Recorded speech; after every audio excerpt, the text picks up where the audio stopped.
When you think about sports in America, there's baseball, there's soccer, there's basketball, there's lacrosse, there's tennis.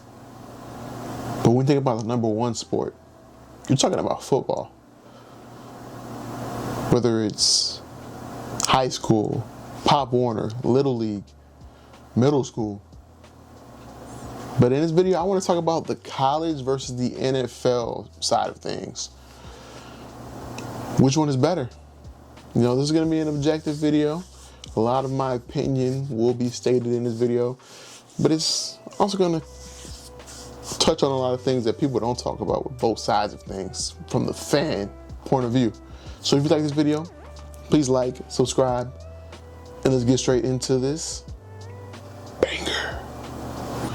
When you think about the fan culture in both sports, because although it's under one umbrella, I consider them two different sports, really. Because college football versus the NFL, way two different beasts, two different animals, whether it comes to production and everything like that. But when you think about the fans, nothing is better in the world besides possibly Eastern European fans when it comes to their version of football or even basketball than college football fans. The most passionate, the most rowdy fans you're going to see come from college football. Yeah, you could say Buffalo Bills fans and the Bills Mafia is crazy, jumping through tables.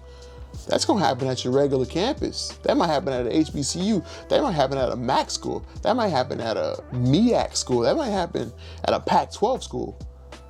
We're only talking about Bills Mafia. That's one versus, in those conferences, like 50 schools. So in my opinion, the fans in college sports are just one of a kind. Michigan fans filling up that stadium every single week, 100,000.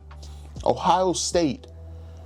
If you look at the NFL, if your team is gonna go 2-14, 2-15, I know as a Texans fan, I'm not going to watch them play if they're that. But as a college fan, I'm still going to go watch my university that I possibly put hard-earned money into and I've been supporting since I was little. I'm going to watch them just because it's still going to be an experience. And just being out there and being around fans, like-minded people, that's number one. So I feel like the biggest difference between the fan experience is also age. The age of people that go into college games, they're high school to about middle 25, like so about 18 to 25. That's a whole different experience versus 4 to 80 when you go to an NFL game. That's honestly with any sports here in America. You're always going to get a better experience at a college game, especially when college basketball, March Madness, you're going to get a great experience with that. When it comes to the quality of play though, that goes to the NFL, but you can also say that it's kind of hard to judge when there's about 60 to 100 games per week on any level of college football versus just 16 in an NFL week, an NFL like given week without any bye weeks or anything. So that's where things can become kind of testy. But I would say when you talk to guys who have played at the highest level in college sports, whereas the Big Ten, the SEC, yes, I put the Big Ten over the SEC because just my opinion, the SEC is kind of overrated. When you put Big Ten, SEC, Big 12, former Pac-12 schools, Pac-10,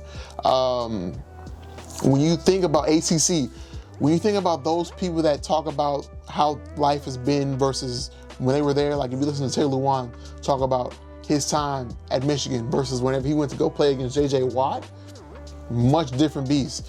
Because, yeah, you're going to see one J.J. Watt in the NFL field.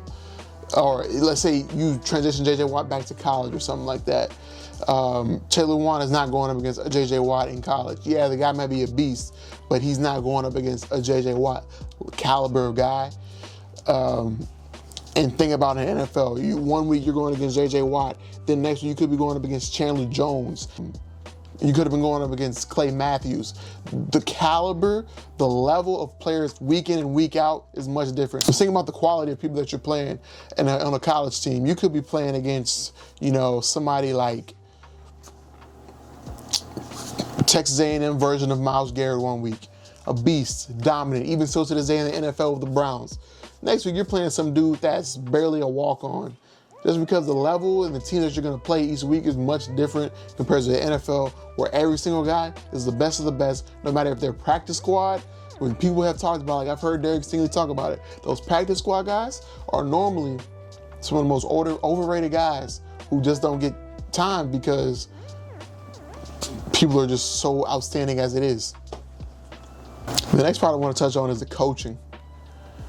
From a coaching level, I think it's much harder to coach in the NFL. We've seen tons of college coaches try to make that leap up to the next level. The GOAT of college sports, Nick Saban, we've seen him try to make that leap up, and he got pushed right back down to college. From LSU to Miami back to Bama because he couldn't do it. If you're going to be successful in the NFL, you have to be ready to adapt. In college, you don't have to adapt as much because remember, you're still going against college athletes. Yes, they're great athletes. They're great at what they do. They're not NFL guys who are going to know when, okay, boom, boom, boom.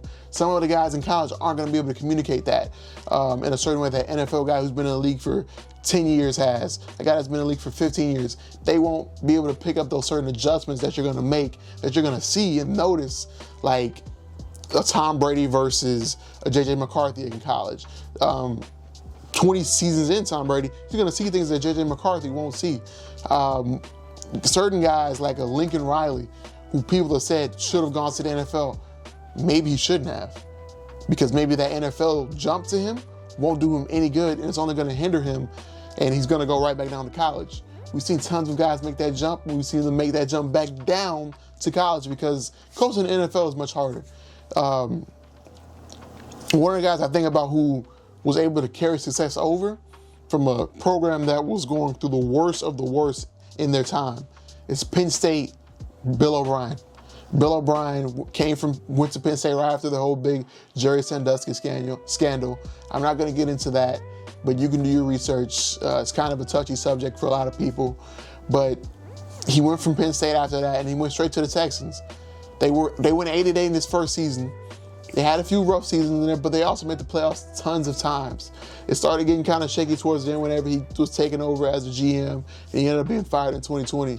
But we saw he was one of the more successful guys when it came from that leap from college to the NFL. So kudos to Bill O'Brien on that point, but no kudos anywhere else what he did with being a GM. And my last take of this video will be, let's stop saying that the best college football team will beat the worst NFL team.